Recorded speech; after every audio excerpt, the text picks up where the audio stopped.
সম্মানিত উপস্থিতি, চলছে বর্তমানে জিল শাওয়াল, জিলকদ মাস চলতেছে, এরপরে আসতেছে জিলহজ মাস। সুতরাং হজের প্রস্তুতি যারা নিয়েছেন তারা তো চলেই গেছেন, অনেকেই অপেক্ষায় রয়েছেন। তো এই হজ সম্পর্কে ইসলাম কি বলে, আমাদের ইসলামে কি অবস্থান রয়েছে, আমরা কোন অবস্থান গ্রহণ করেছি, সে ব্যাপারে কিছু আলোকপাত করতে চাই। সেজন্য আমি বিশ্বনবী মুহাম্মদ রাসূলুল্লাহ সাল্লাল্লাহু আলাইহি সাল্লামের মুখ থেকে নিঃসৃত বাণী বুখারী মুসলিম একটি হাদিসে পড়েছি। সূরা আলে ইমরানের 97 নম্বর আয়াত, 98 এবং 97, 96, 97 নম্বর আয়াত আমি তেলাওয়াত করেছি। আল্লাহ রাব্বুল আলামিন আমাকে তৌফিক দান করলে দুটি আয়াত এবং এই হাদিসের উপর ডিপেন্ড করে আমি হজ সম্পর্কে সংক্ষিপ্ত আলোচনা করবো। মা তৌফিক ইল্লা বিল্লাহ, আলাইহি তাওয়াক্কালতু ওয়া ইলাইহি উনীব।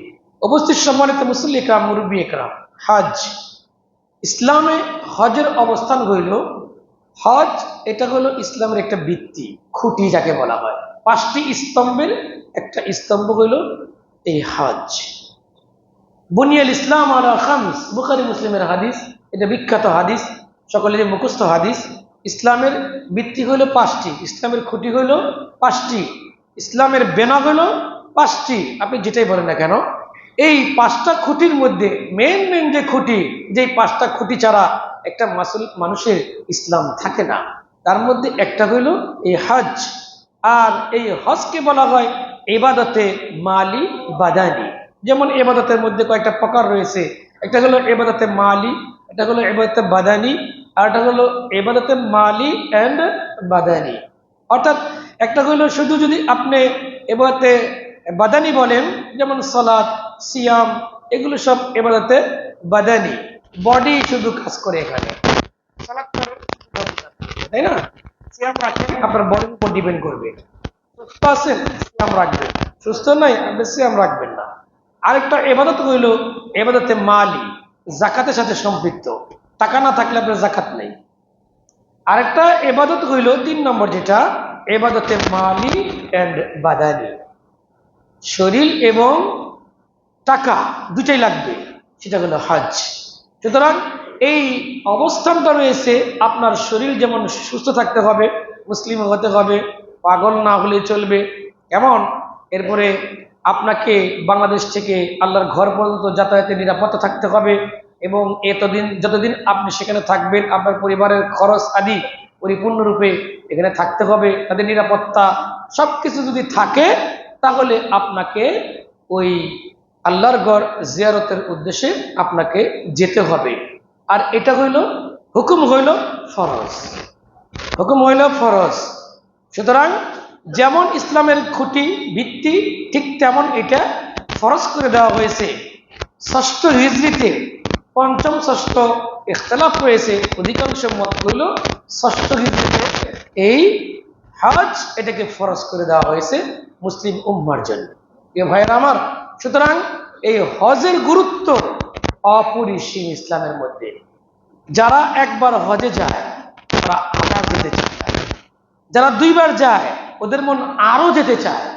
বহু মানুষ আছে 10 বার গেছে, এরপরে দেখবেন তার আরো যেতে মন চায়।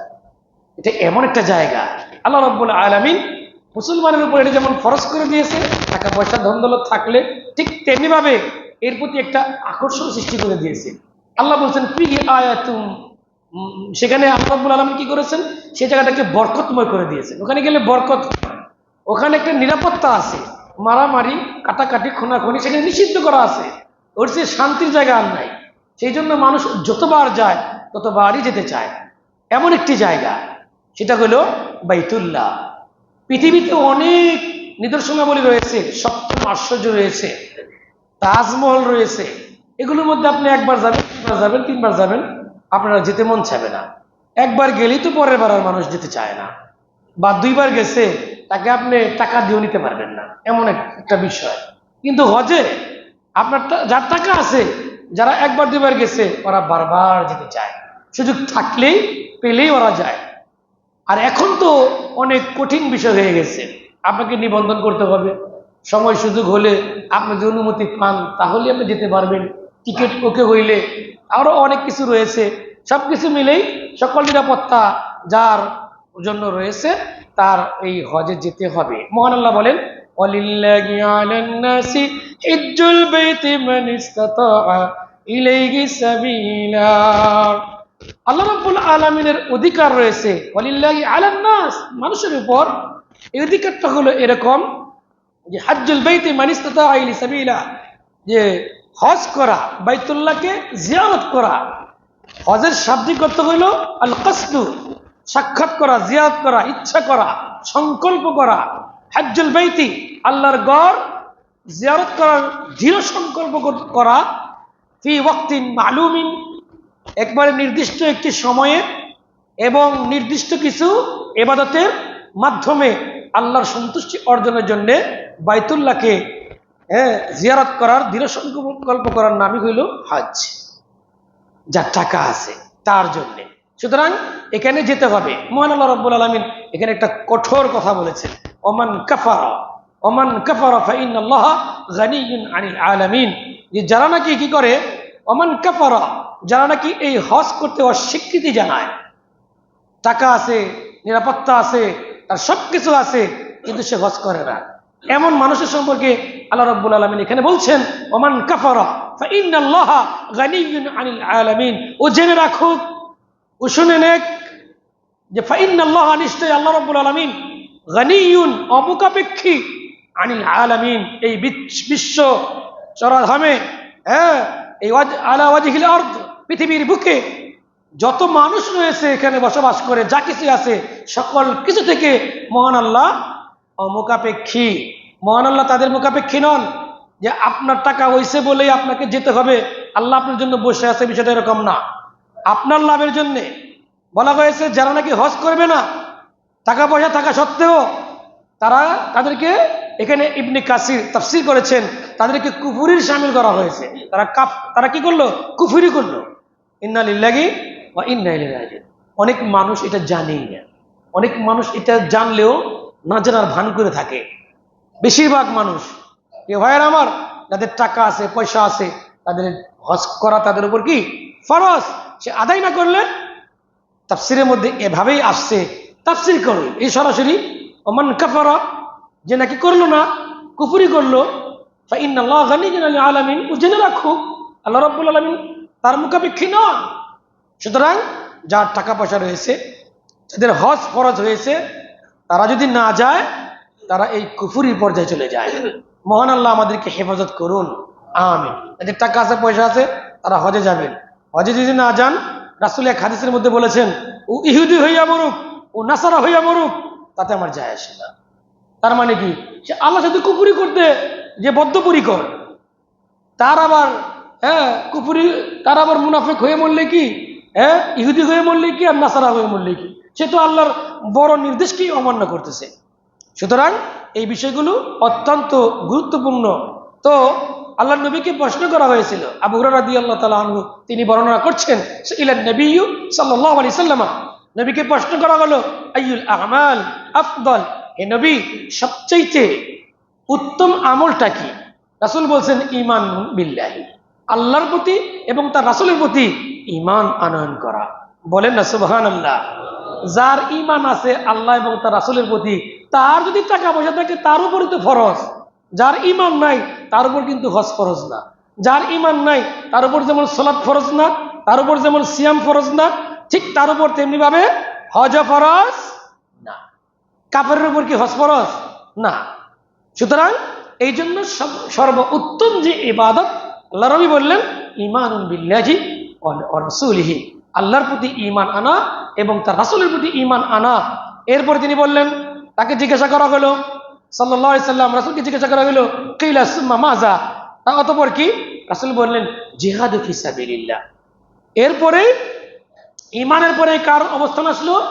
আল্লাহর রাস্তায় জিহাদ করা সর্বোত্তম ইবাদত। ইবাদতের মধ্যে সর্বোত্তম ইবাদত বলা হয়েছে আল্লাহর প্রতি জিহাদ করা। জিহাদ সম্পর্কে আমি আপনাদেরকে দীর্ঘ বর্ণনা করেছি, বয়ান দিয়েছি। এরপরে রাসূলকে জিজ্ঞাসা করা হলো, কিলা সুম্মা মাযা, এরপরে সর্বোত্তম কাজ কি?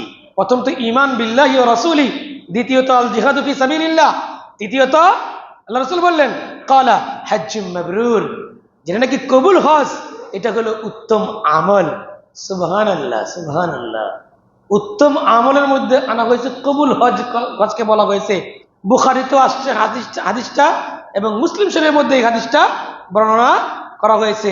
আবু হুরায়রা রাদিয়াল্লাহু তাআলা আনহু থেকেই হাদিসটি আসছে বিভিন্ন রূপে।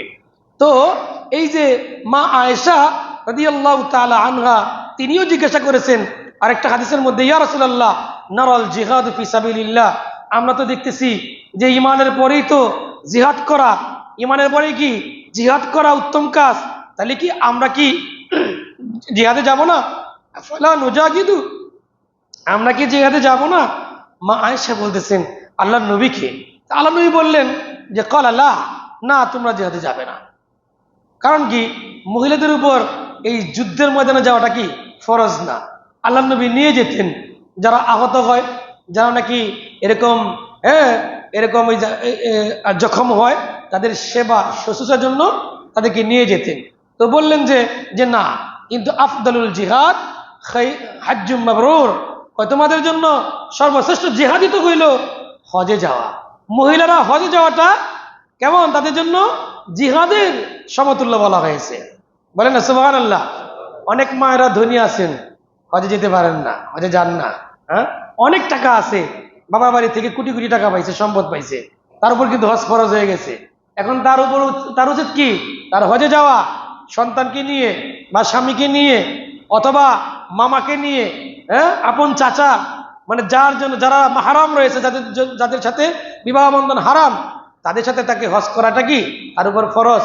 তবে তার উপর ফরজ কোনটা, যদি এরকম নিরাপত্তা ব্যবস্থাপনা থাকে এবং তার ওইরকম যাওয়া আসার খরচ থাকে এবং সাথে মাহরাম থাকে, তাহলে তার উপর ফরজ। কিন্তু তার উপর এমনি এমনি ফরজ না, তার জন্য একটু কঠিন হই, তার জন্য তো স্বাধীন না।